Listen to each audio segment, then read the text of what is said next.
Olá, meus irmãos, graça e paz seja convosco. A lição de quarta-feira, deveres terrenos e resultados celestiais.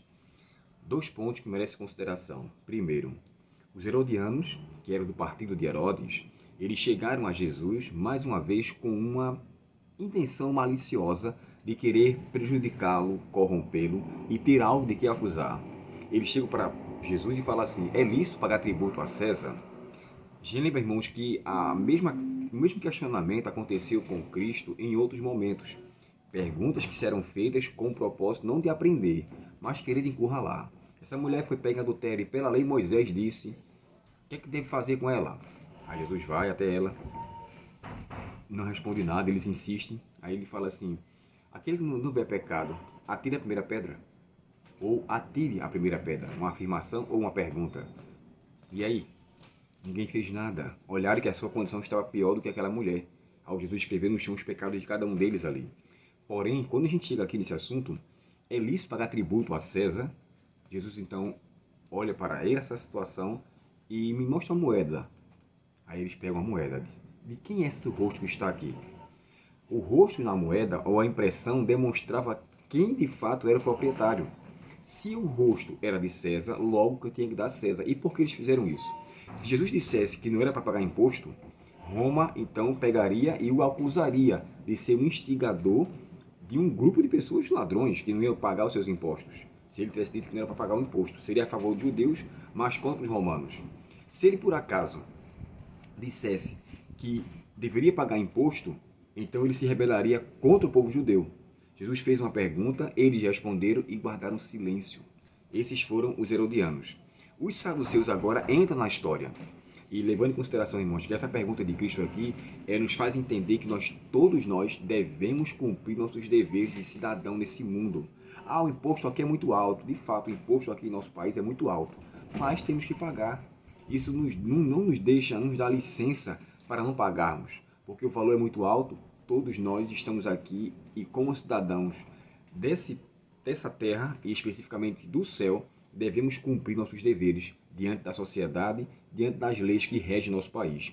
Desde que essas leis não comprometem o princípio divino ou o mandamento de Deus, a gente de fato jamais deverá deixar de cumprir. Mas quando ele vier então à tona, vai se cumprir o que está em Salmo 118, verso 8. Melhor é confiar em Deus do que confiar no homem, independente da consequência. E Paulo e Pedro, ao falar sobre isso, no capítulo 4 de Atos, verso 29, ele diz, né? Importa obedecer a Deus do que aos homens. Então, essa é a necessidade e essa é a importância. Agora, os saduceus se aproximam de Jesus. E aí vem com uma história extremamente fantasiosa. Irmãos, isso é uma história que não tem pé nem cabeça. Como é que a pessoa chega para dizer a ele, olha, em uma casa que tinha 7 irmãos, uma mulher se casou com um e morreu. Casou com o segundo e morreu. Até o sétimo, você só para você pensar. Vocês já viram alguma história parecida com essa alguma vez? Alguém já teve 7 casamentos com membros da mesma família? Porque se ele está falando da mesma família, você já leva para o levirato. E o que é que diz o levirato? No levirato, a pessoa, quando assumiu uma relação com a mulher, e se ele morresse, deveria então dar posteridade a ela, para com que os filhos que nascessem fossem do irmão que morreu. Lembra-se de Judá e Tamar, que Tamar se veste de prostituta e faz com que acabe Judá tendo relação com ela para dar posteridade a seu filho, ao marido que morreu? Por que ela fez isso? Pela importância do levirato. Você encontra na família e Onã. Esses foram os únicos irmãos que morrem sem de fato dar posteridade. Aí vem lá o pai Judá e se relaciona com ela sem saber, para com que ela continue a dar posteridade ao seu marido que tinha morrido. Mas 7 maridos da mesma família, tudo irmãos, será que tem uma idade bem parecida uma com a outra? Será que eles, entre uma morte e outra, a mulher não teve tempo de luto? Sabe, isso é uma coisa que não entra na cabeça. Eles falaram uma pergunta, inclusive tem comentaristas que chegam a descrever assim: eles chegaram a Jesus com uma história fantasiosa. E eles faziam até galhofa dessas histórias para os fariseus. Porque os fariseus criam na ressurreição, os saduceus não. Agora você pare comigo e pasme com o que eu vou lhe falar. Os saduceus não criam na ressurreição, não criam na existência de anjos, não cria na existência do juízo vindouro, não cria também na volta de Cristo. Se eles não criam na ressurreição, então, logicamente, e outra coisa, também não acreditavam que a pessoa teria a sua vida após a volta de Cristo, ou seja, seria de fato ressurgido. E por que eu estou falando isso? Para eles, a morte era eterna. Morreu, acabou. Acabou. Não tinha nenhuma a possibilidade de se retornar à vida, mesmo que Jesus tenha ressuscitado alguns dentre os mortos e eles tinham visto ou tomado conhecido disso. Então essa é uma história puramente fantasiosa, uma história, Deus me perdoe a expressão, maluca. Entre uma morte e outra, tinha que ter um período de luto. E essa mulher já tinha se estruturado para arrumar um outro marido, aí morre o segundo, ela sofre luto, passa o seu tempo para arrumar outro marido, da mesma família. Bem, Jesus então, considerando essa história que eles falam para Jesus, e Jesus sabendo que os saduceus só consideravam os 5 primeiros livros da Bíblia, Gênesis, Êxodo, Levítico, Número e Deuteronômio, só os 5. Para eles, os profetas não tinham importância. E pasme que eu vou lhe falar agora, que eu falei isso antes, mas esqueci. Os sacerdotes, irmãos, é o que eles vieram de Zadok. Os saduceus vieram de uma linhagem sacerdotal. Então, uma boa parte, 90% dos sacerdotes da época de Cristo eram saduceus. Aí você pensa, um sacerdote que ministrava no templo, que não cria na ressurreição, não cria em anjos, não cria no juízo vindouro, qual a importância do sacerdócio? Se o sacerdócio fazia, então, ofício do juízo, ao demonstrar a morte dos animais. Se aquele que não oferecesse um sacrifício de perdão, no juízo, nós precisaríamos contas com Deus, como uma pessoa que não tinha sido perdoado. Então, pasmem com isso. Eles vinham da linhagem de Zadok, os sacerdotes eram saduceus. E até o nome de saduceus vem também de Zadok. Então, veja que situação, como estava a liderança religiosa na época de Cristo.